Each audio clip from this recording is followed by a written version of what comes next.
रक्षाबंधन से एक दिन पहले एक भाभी अपनी ननद को फ़ोन करती है और कहने लगती है कि दीदी इस बार कैसी राखी भेजी हैं वो पहुंच कर ही नहीं दे रही। अब एक दिन रहा है रक्षाबंधन के लिए, क्या मेरे पति की कलाई सूनी रहेगी। इस बात को सुनते ही जो उसकी ननद होती है वो कहती है कि सच में भाभी अभी तक राखी नहीं पहुंची। तो वो कहती है कि हाँ दीदी अभी तक नहीं पहुंची। तो उसके बाद वो कहती है कि कोई बात नहीं, राखी तो अब शायद नहीं पहुंचेंगी, अगर अब तक नहीं पहुंची है तो मैं ऐसा करती हूँ मैं खुद ही आ जाती हूँ। तो उसके बाद भाभी कहती है कि हाँ दीदी आप खुद ही आ जाओ। लेकिन जब अब वहाँ से यहाँ पर आती है तो उसके बाद जो उस घर पर उसके साथ उसकी भाभी करती है उसे देखकर सभी की आंखें पूरी तरह से नम हो गई थी। क्या किया था एक भाभी ने अपनी ननद के साथ, पूरी सच्चाई के बारे में जानने के लिए वीडियो को अंत तक जरूर देखें। राजस्थान के जयपुर में एक लड़का रहा करता है जिस लड़के का नाम होता है राहुल, और राहुल की एक पत्नी होती है जिसका नाम होता है सीमा। राहुल और सीमा बहुत अच्छी तरह से अपनी ज़िंदगी को जी रहे हैं। राहुल एक कंपनी में अच्छी खासी पोस्ट पर काम किया करता है क्योंकि उसकी पढ़ाई लिखाई में कोई भी कसर नहीं रही। दरअसल राहुल के जो माता पिता थे वो पढ़े लिखे थे और राहुल की एक बड़ी बहन होती है जिसका नाम संजना होता है। राहुल और संजना को माता पिता ने बहुत अच्छी पढ़ाई लिखाई दिलाई और उसके बाद दोनों को अपने पैरों पर खड़ा कर दिया। संजना की भी ड्यूटी जब बेंगलोर में लग जाती है तो उसके बाद वो लोग उसकी शादी करा देते हैं वहीं के एक लड़के से जिससे वो जाना पहचाना करती थी और अच्छा लड़का था। तो माता पिता देखकर वहीं पर शादी करा देते हैं। इधर यहाँ पर जो राहुल होता है वो भी एक बहुत अच्छी कंपनी में काम किया करता है और उसके बाद छोटे बेटे की भी शादी करा देते हैं। शादी के बाद जीवन अच्छी तरह से व्यतीत हो रहा था, लेकिन 4 साल पहले, यानी कि जिस समय की बात हो रही है उससे 4 साल पहले माता पिता इस दुनिया को छोड़कर चले जाते हैं। और जब से माता पिता इस दुनिया को छोड़कर गए हैं उसके बाद से उनकी बहन संजना राखी पर केवल वो राखी भेज ही दिया करती है क्योंकि बेंगलुरु से और जयपुर की जो दूरी है वो काफ़ी ज़्यादा है और अगर वैसे ट्रेन वगैरह से आया जाए तो काफ़ी ज़्यादा दिक्कत होती है। तो हर रक्षाबंधन पर वो केवल वहाँ से राखी भेज दिया करती है और ये लोग जैसे भी उस रक्षाबंधन को मना लिया करते हैं। अब जो राहुल होता है वह इस बात से काफ़ी ज़्यादा परेशान रहता है क्योंकि जब तक माता पिता थे तो तब तक दीदी भी हर रक्षाबंधन पर आया करती थी, लेकिन उसके बाद उसने आना ही बंद कर दिया। इस बात से वह हर रक्षाबंधन पर काफ़ी उदास हो जाया करता है और जब 5वां रक्षाबंधन आता है तो उस पर वह अपनी पत्नी को, इस पिता को, यानी कि पत्नी को पता ही था पहले ये बात क्योंकि उसके सामने उदास हुआ करता है। तो उसकी पत्नी कहती है चिंता मत करो, इस बार आपकी बहन आकर रहेगी। उसके बाद जैसे ही रक्षाबंधन को 10 दिन रहते हैं तो एक कोरियर वाला आता है और उसको राखी भेज दी थी उसकी बहन ने। तो वो राखी उसके पास आ जाती हैं, लेकिन वह अपने पति से कहती है कि इन राखियों के बारे में बहन जी को मत बताना, इस बार उनको यहाँ पर बुलाकर रहेंगे। वो देखते हैं कि वो कैसे नहीं आती हैं। इस बात को जो उसका पति होता है राहुल, वह भी कहता है कि ठीक है ऐसा ही करते हैं। और धीरे धीरे जब रक्षाबंधन को एक दिन रह जाता है तो उसके बाद भाभी अपनी ननद के पास फ़ोन करती है, कहती है कि दीदी कैसी राखी भेजी है, राखी तो पहुंची नहीं है अभी, क्या इस बार आप खुद आ रही हो क्या, या फिर राखी गलत एड्रेस पर पहुंचा दी है।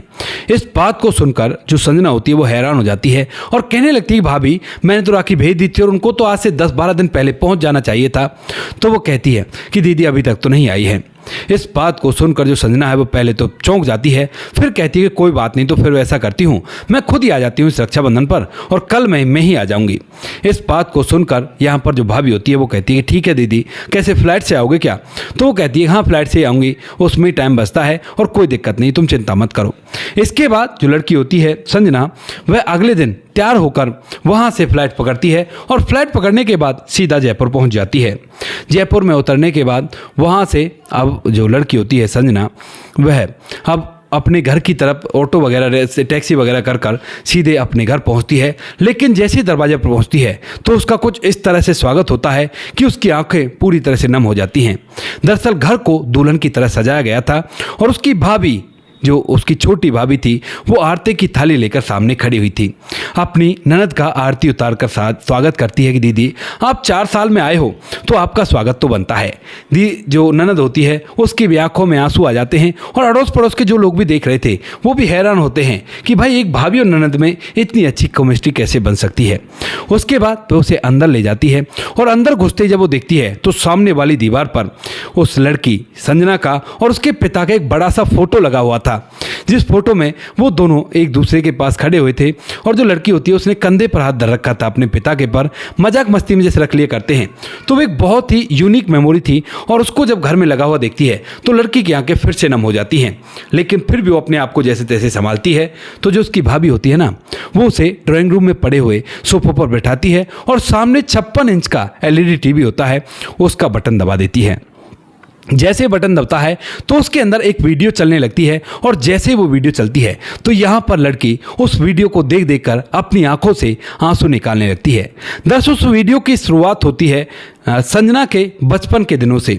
जब बचपन में संजना छोटी सी थी तो उसके कुछ फोटो थे, उन फोटोज़ को जैसे तैसे एआई की मदद से थोड़ा बहुत मॉडिफाई करके 2-4 ऐसी हरकतें जो उनके जीवन की उन्हें याद थी कि भाई उस समय पर उसने ऐसा किया था जो माता पिता बताया करते थे, उनका छोटा सा वीडियो।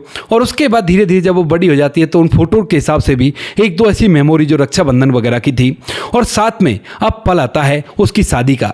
शादी के वीडियो की भी कुछ ऐसी क्लिपें जिन्हें देखकर आंखों में आंसू आ जाए, वो उस वीडियो के अंदर लगी हुई थी। जैसे कि जब लड़की संजना अपने घर से विदा हो रही थी तो उस समय संजना रोने लगती है और संजना को देखकर जो उसका छोटा भाई राहुल होता है वह भी फूट फूट कर रोने लगता है। अब यहाँ पर ये सब कुछ कैमरे में रिकॉर्ड हो रहा था कि भाई किस तरह से आंखों को आंसू को पहुँच रहा है और संजना भी रो रही, संजना के माता पिता भी रो रहे हैं। तो इन पलों को देखकर उनकी आंखों में आंसू आ जाते हैं और इसके बाद वीडियो का एंड तो हो जाता है।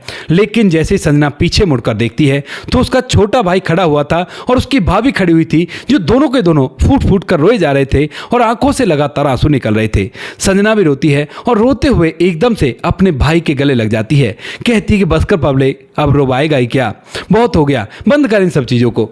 इसके बाद वो कहने लगता है कि दीदी आपके काम तो ऐसे ही हैं कि आपको हमेशा रुलाता ही रहूं, क्या बिगाड़ दिया मैंने आपका, क्या मैं आपका भाई नहीं हूं, क्या छोटा भाई अपनी बहन से माँ की सी उम्मीद भी नहीं कर सकता कि तू मेरी माँ के बराबर है, तो मुझे देखने के लिए 4-4 साल तक नहीं आती, ऐसा क्या बिगाड़ दिया बहन मैंने तेरा।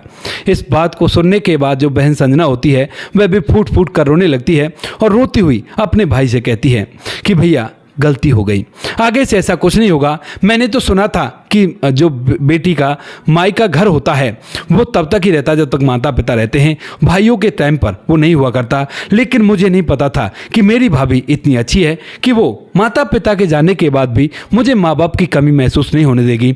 तो इसीलिए आज के बाद मैं हर फंक्शन पर आऊँगी, बस तुम मुझे बुलाना, मैं हर टाइम पर आ जाऊँगी। तो जो लड़का होता है वो कहता है कि देखो 4 साल में आई हो, अगर छुट्टी नहीं लेकर आई तो ऑफिस में फ़ोन करके बोल दो, आपको 15 दिन से पहले मैं यहाँ से हिलने नहीं दूंगा और आपको यहीं पर रहना है। हमारे बच्चे भी हैं, उनकी भी बुआ है और वो अपनी बुआ को देखने के लिए तरसते हैं।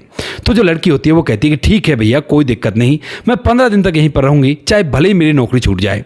उसके बाद 15 दिन तक यानी कि रक्षाबंधन मनाने के बाद 15 दिन तक बहन वहाँ पर रहती है और उसके बाद आज तक भी बार बार आती जाती रहा करती है। और उस परिवार के अंदर जो भाई बहन का और ननद भाभी का प्यार देखने को मिला है, ऐसा शायद ही किसी परिवार के अंदर देखने को मिल सके, क्योंकि आज के ज़माने में तो आप लोगों को पता ही है, ननद भाभी से जला करती है और भाभी ननद से जला करती है, ढेर सारी दर दर की चुगली उसकी करा करती है।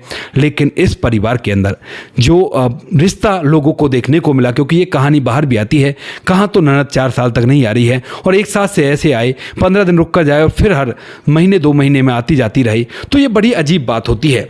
तो इसीलिए अड़ोसी पड़ोसी पूछते हैं तो यहाँ पर पूरी कहानी धीरे धीरे निकल कर पड़ोसियों के सामने आ जाती है। और ये कहानी हमें एक पड़ोसी ने बताई है, जो पड़ोस की महिला थी, जो कि इस लड़की, जिस लड़की का नाम संजना होता है, उसकी बहुत अच्छी फ्रेंड थी।